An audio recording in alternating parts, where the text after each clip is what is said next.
This is damn peculiar. Well, what could be the #1 Star Trek film of the original Star Trek movies for both of us? What you also mean the #1 Star Trek film of all time, right? I don't know yet. If I'm being honest. Because the future hasn't been written, or what? Well, because so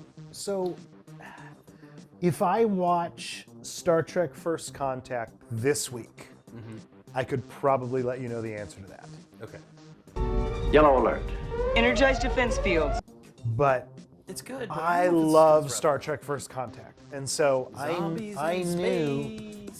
So I knew that whatever of the original movies was going to be my favorite, whether it was going to be 1 or 2, I would have to compare it with First Contact, and I have to do it. But the thing is, see, I can't wait like 6 months and watch First Contact and 2 together because I've watched 2 for this. Like, you know what I mean? Like, I've either got to watch First Contact next week but that's me. First Contact did give me nightmares.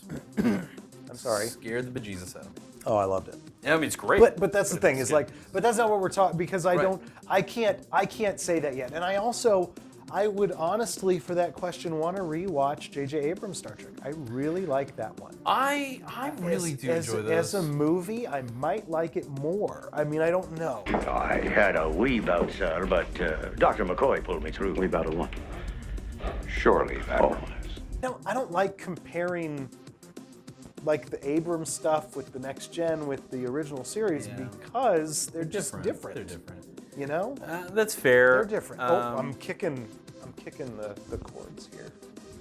Sorry. I am sad we have not got a 4th entry out of the Abrams verse, the Kelvin timeline, and we probably never will. But I say that in part because I think Chris Pine is.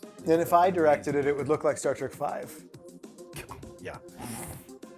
Chris Pine is he's a pretty you said fantastic the Abrams verse, but the 3rd one was directed by the Fast and the Furious That's director. true. So That's true. maybe we need James Wan to do a. Heck yeah.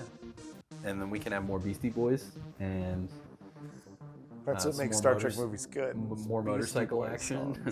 They still haven't raised their shields. Raise ours.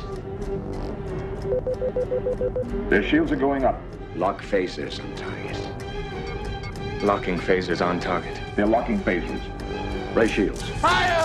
There's no motorcycle action in Wrath of Khan, and but There's it is still the no best motorcycle action. Still best of the original series. There's no Beastie Boys, but it's still the best of the original series of movies. Okay, so again, even now I wrestle with 1 and 2. Even now I wrestle with Star Trek: The Motion Picture and The Wrath of Khan. Okay. Like, I feel like on any given day, I could go either way. Okay. But I think Wrath of Khan is better. I think that I have to put it #1. And I think it's because I can't really watch Star Trek: The Motion Picture over and over again. Yeah, I agree with that. Like I watched Wrath of Khan this week. I could watch it again next week. Yeah. I might not enjoy it as much as I did this week, but I could watch it again next week. I don't think I could watch Motion Picture again next week. Motion Picture feels like a movie from the 1970s. Wrath of Khan feels like a fairly timeless movie. What order? Who's taking Genesis? Please help us, Jim. I'm trying- I will not let them have Genesis without proper authorization. Have Genesis? Who's taking? On whose authority can I do this? No one's authority. I think there's big improvements in I know you like the TMP costuming more. I like the Wrath of Khan costuming more, which stays throughout the series. It looks nice. They look good. The costumes look good. I like the lighting better than I do TMP's lighting.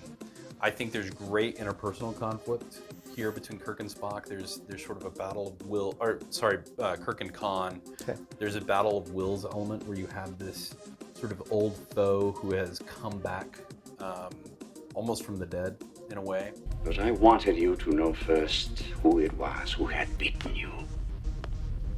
Come. If it's me you want, I'll have myself beamed aboard. Spare my crew. Burning with vengeance. And Space Seed is not. Space Seed is a good episode of TOS. It's not even a top tier episode of TOS. Maybe it's like middle tier. Some people consider it very high. It's generally in most top 10 lists. Yeah, It's not okay. in my top 10. I mean, it's probably like right on the. It could be number 10. Like if I really broke it down. I mean, it's good. It's not bad. I'm not going to knock it or anything like that. But they didn't go with like.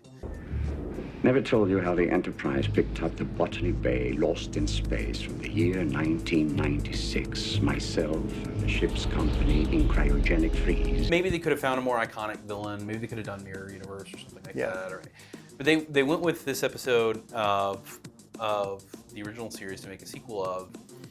Brought back Ricardo Montalban, who does a phenomenal job of being menacing and calculating at the same time. I've done far worse than kill you. I've hurt you. And I wish to go on hurting you. He's just an intimidating figure. I don't know if that's his real pecs or if that's like that's some sort Well, he of was a bodysuit bodybuilder. thing. So maybe just like his real physique. They do a great job of highlighting that.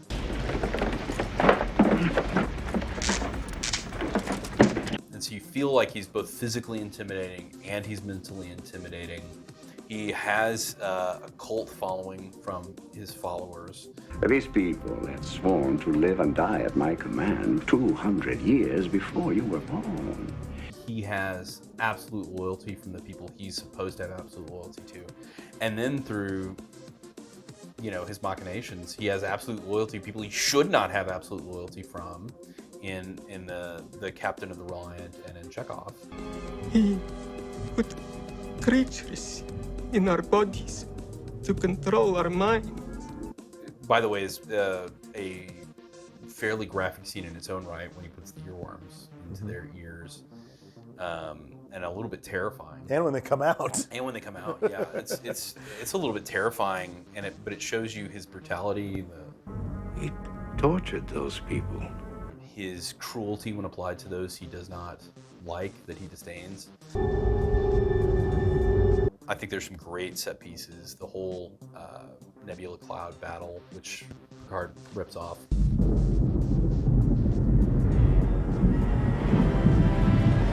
Fantastic tension throughout. The Enterprise is at real risk, takes real damage, takes real sacrifice to save with Spock, which I feel like is undone a little bit by Search for Spock. But if you're watching it the first time, I mean, it lands an emotional punch.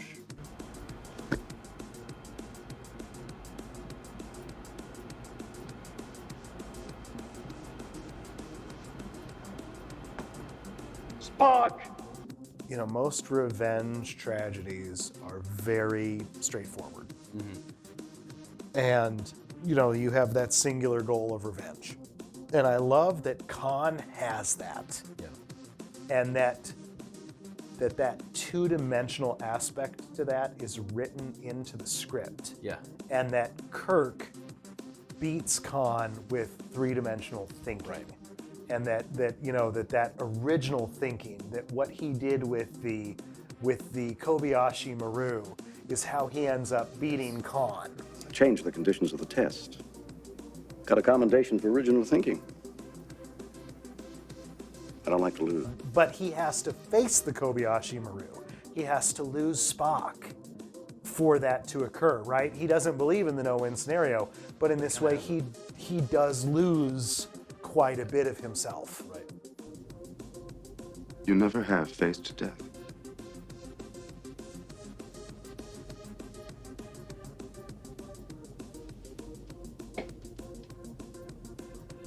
No, not like this. The bloodletting on the Enterprise is like carried with some weight, so the people who die, other than Spock,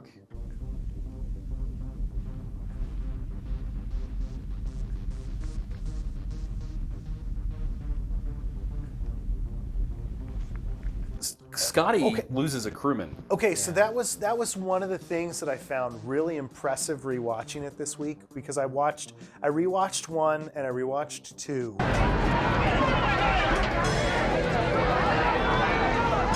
Star Trek 1 has very high stakes, and we feel it through the music, but we don't really see the stakes, as opposed to Star Trek 2, where it also has high stakes, but we get to go into engineering and we see the chaos as things are blowing up all around, people, the doors dropping, and you've got people crawling underneath them, trying to help people through.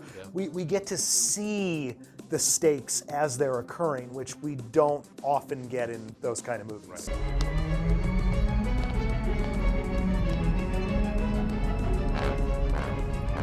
They knew exactly where to hit us. So in that way, it feels like a real kind of war movie in a sense. Like it carries an emotional punch that I don't think many of the Star Trek movies carry. What the hell are they? Admiral, the commander of the Reliant is signaling. He wishes to discuss terms of our surrender.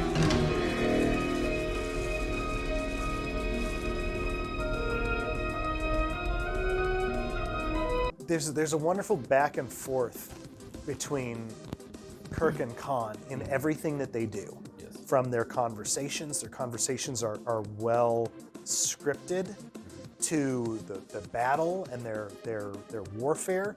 You've got Khan just completely overriding Kirk, but then Kirk, with knowing something that Khan doesn't know about, is able to sort of get everybody out of it. Right. Keep nodding as though I'm still giving orders. But Savick, punch up the data charts of Reliance Command Console. Reliance Command? Hurry. 45 seconds. The prefix code, that's all we've got. The music shifts with that. You've got the music as Kirk as he puts on his glasses, right? Like right, Khan caught him, and so he puts on the glasses. He has to find the way to be young again.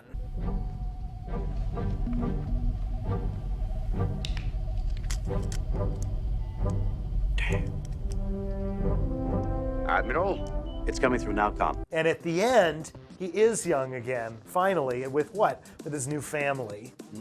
Because he's got David, even though he lost Spock, and his glasses are broken. I mean, and the music throughout is perfect. The shots are all perfect. Everything is done with meticulous detail that isn't done in the other movies. There's no scene in Star Trek II that is wasted. Right. Every moment belongs. Pacing is fantastic. It doesn't feel ponderous ever. According to myth, the Earth was created in 6 days. Now watch out. Here comes Genesis. We'll do it for you in 6 minutes. I think it's just a fantastic movie throughout. Love Kirstie Alley as Savick. And I think there's probably an alternate kind of storyline where Kirstie Alley as Savick is a big part of the franchise, and that just isn't what materialized. But you could see her as being like and maybe that was kind of the somebody intent they were going to bring in. Yeah, maybe she was going to be a replacement for Spock. Yeah, I think so. I think you're right. And then they ended up, audiences wanted Leonard Nimoy back for understandable reasons. But Kirstie Alley, today they would do an expanded universe movie or series or something like that starring Kirstie Alley as Savick. Begging the Admiral's pardon. General Order 15. No flag officer shall beam into a hazardous area without armed escort. There's no such regulation.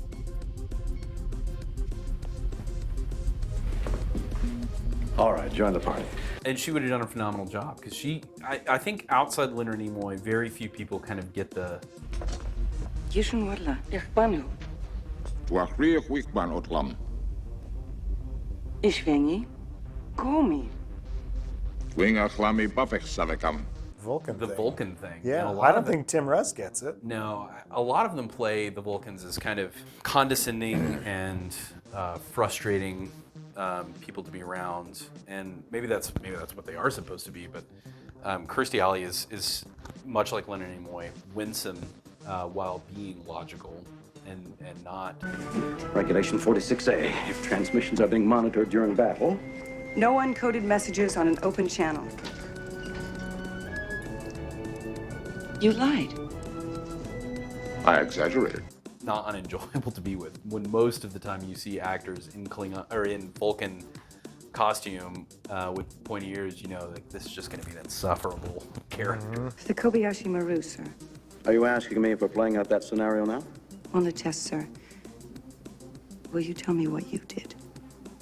I would really like to know. Kirk has so many arcs Yeah. in that movie.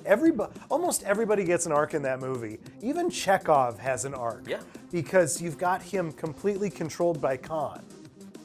Yeah. and he gets to be the one who fires the torpedoes at Khan that give that debilitating blow, right? He comes in and he mans the photon torpedoes. They haven't fired photon torpedoes.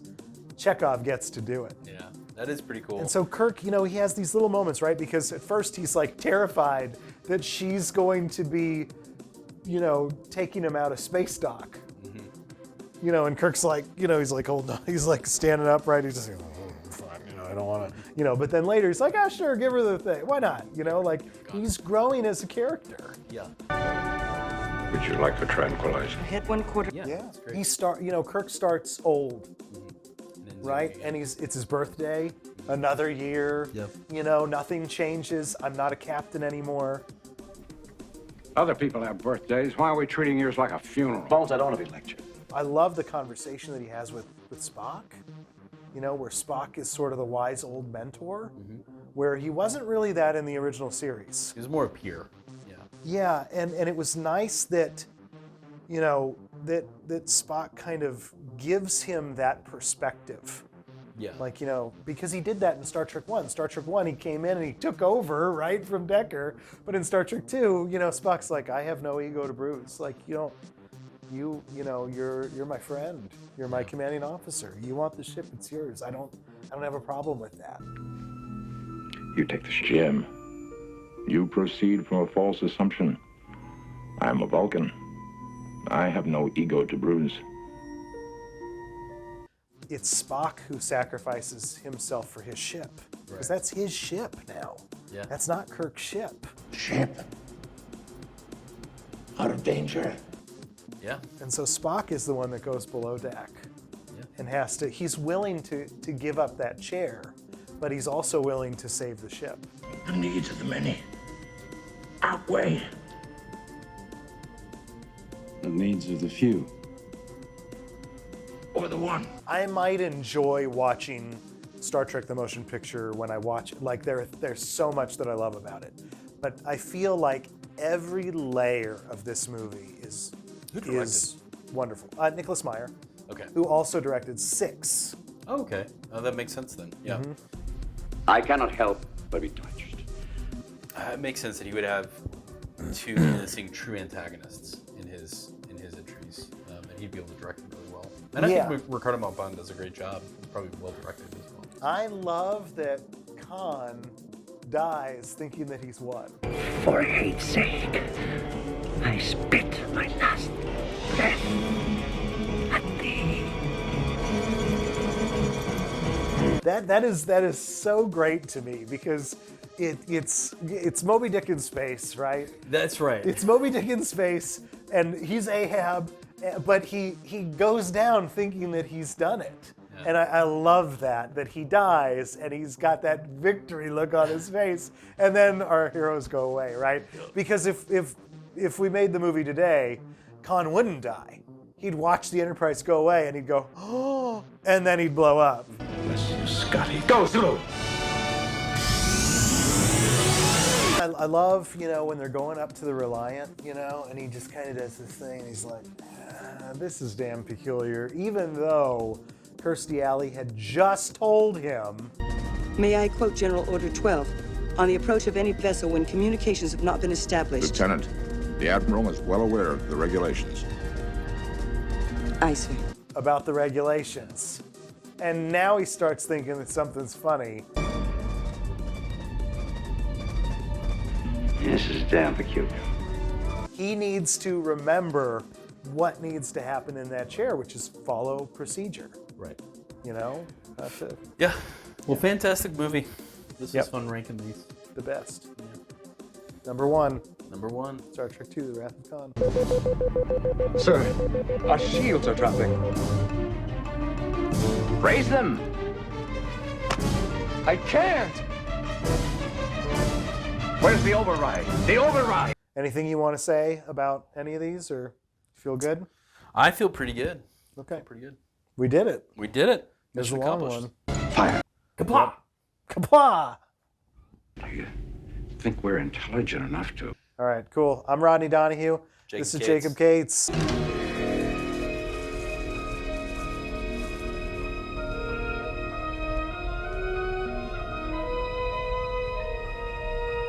Flood screen.